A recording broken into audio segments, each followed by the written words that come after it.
Good morning, everyone. This is a really exciting day because we're working on one of the best looking cars to come out of the 1990s. This is a 97 Jaguar XK8 and it's been sitting in a barn for years. It's absolutely covered in dirt, soot, animal footprints, mouse droppings, and mold. And that's just on the outside of the car. I can only imagine what I'm going to find on the inside of the car, but one thing's for certain, I've got my work cut out for me today. You're about to witness a 40-hour detailing transformation, taking this car from soup to nuts. My name is James Dawson, and I'm a detailer based out of Washington, D.C. Thanks for joining me here, and now let's get started restoring this beautiful time capsule.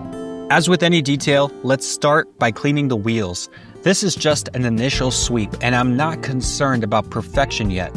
Later in the week, I'll pull the wheels off and really go to town. Today, I'm just trying to clean them enough so that I can see what I'm working with, and so I don't get bitten by anything when I remove them in a couple of days. Beneath all of this grime, it looks like the bodywork and paint are holding up. I'm optimistic that this car can come back to life, despite its neglected state. Let's wash it and see what we're working with.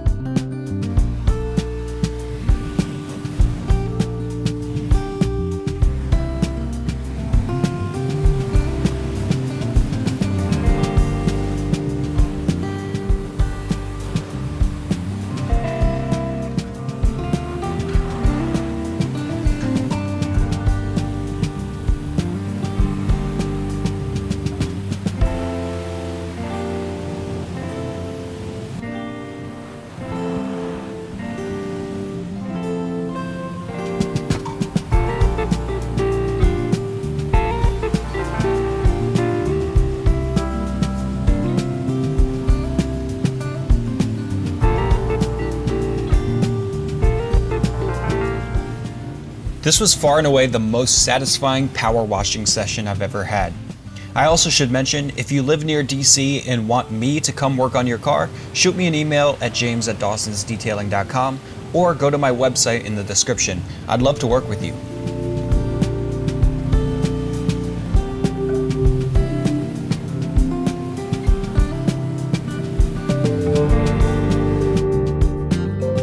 You may be wondering why I'm not doing the single swipe technique that was shown in my last month's video. Simply put, this car doesn't warrant it. It's already in need of a paint correction, and single swipes won't be enough to get this car clean. To learn how to wash super delicate paint without scratching it, check the link in the description. It's been viewed over 175,000 times, which is absolutely amazing. Thank you guys for that. However, that process is not necessary for today's project and would be overkill.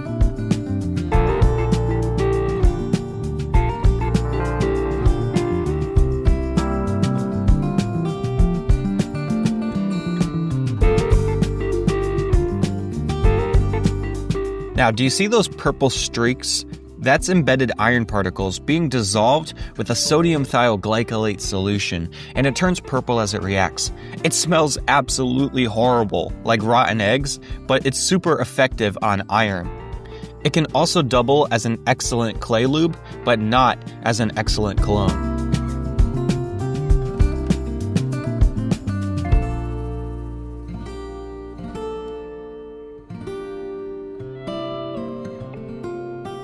Hey guys, I wanted to jump in here before the video goes any further and say that the owner has a whole collection of rare, interesting, and unique barn find cars, such as this classic MG Midget, some Rolls Royces, classic Beetles, and much, much more. So if you're interested in this type of content and want to see me restore more unique barn finds, be sure to get subscribed and hit the like button, and I'll be posting many more in the near future.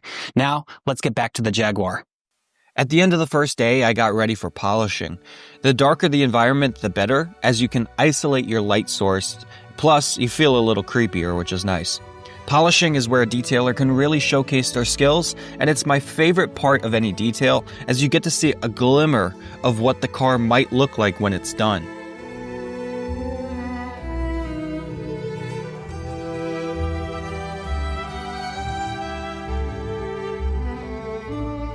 A trick that I use every day is to inspect my work from right to left. As humans, we typically view things from left to right, which I'd imagine comes from learning how to read. To be more observant, try looking at your surroundings from right to left. You'll be surprised at how much jumps out at you, and it's a good practice as after staring for a car for days and days on end, you can subconsciously skip over small details. I know it sounds crazy, but don't knock it until you try it.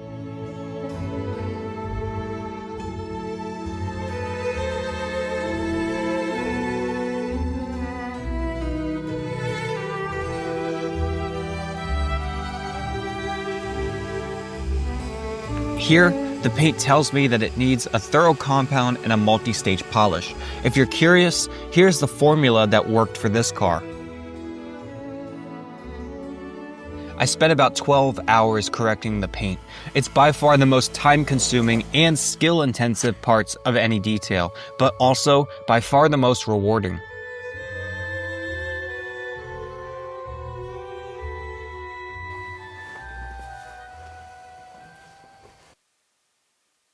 Here we are the next day, and now it's time for the interior. There was white mold and mouse poo all over this interior, which was actually a biohazard. Even with full PPE, I felt it. I had an itchy throat and stinging eyes for days after detailing the interior. It's pretty gross, but it is part of the job. Like the exterior, let's do an initial sweep. We have to get rid of that mold and mouse poo before focusing on perfection. The mold is easily removed by scooping up with disposable towels. Vacuum up the mouse droppings, hovering the nozzle above them to avoid smushing them into the carpets. After the initial sweep, I'll be less likely to get sick on the interior.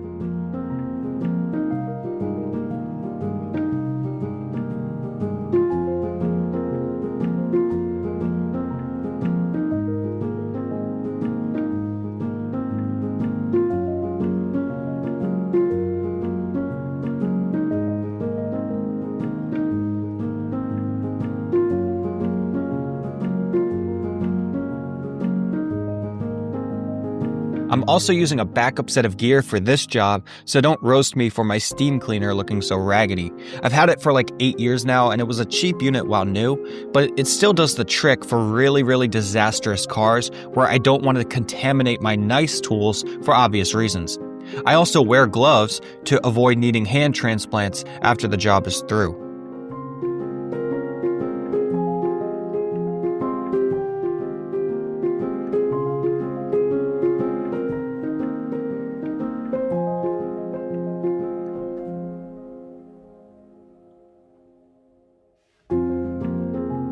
This detail ended up taking me 60 hours to complete.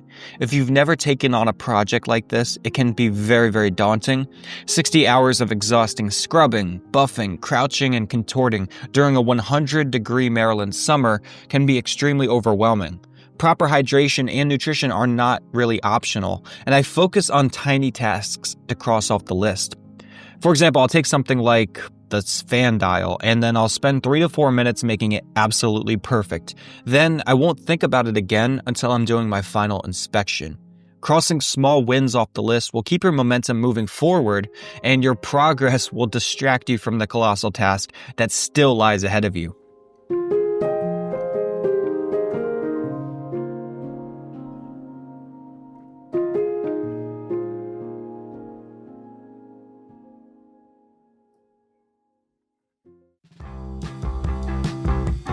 Okay guys, hang in there, we are almost done. I took off the wheels and then I scrubbed the suspension and the wheel innards, and I mean scrubbed.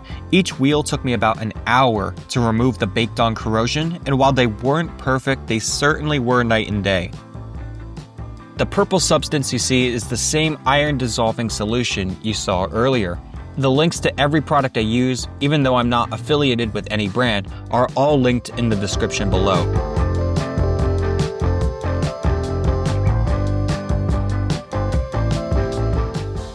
After the wheels are clean, it's worth trying to polish them up to see how much shine can come back. Then apply a wheel wax for easier future cleaning. Then I moisturize the tire with the tire gel, and I used a brush to push it into the intricate rubber. These tires will be replaced soon, but I wanted to tie the detail together, so it was worth doing. As a last step, I applied a layer of carnauba wax, and here is the final result. It's not a show car, but you would never guess that it sat neglected for so many years. Some people might say that this level of work is overkill for a car like this, but for me, it's not about the resale. It's about the process, the transformation, and the satisfaction that comes with bringing something back to life. And judging by the other cars the owner has waiting, I'll probably be doing this all over again very, very soon. Thanks so much for sticking it out to the end. Catch you guys in the next one.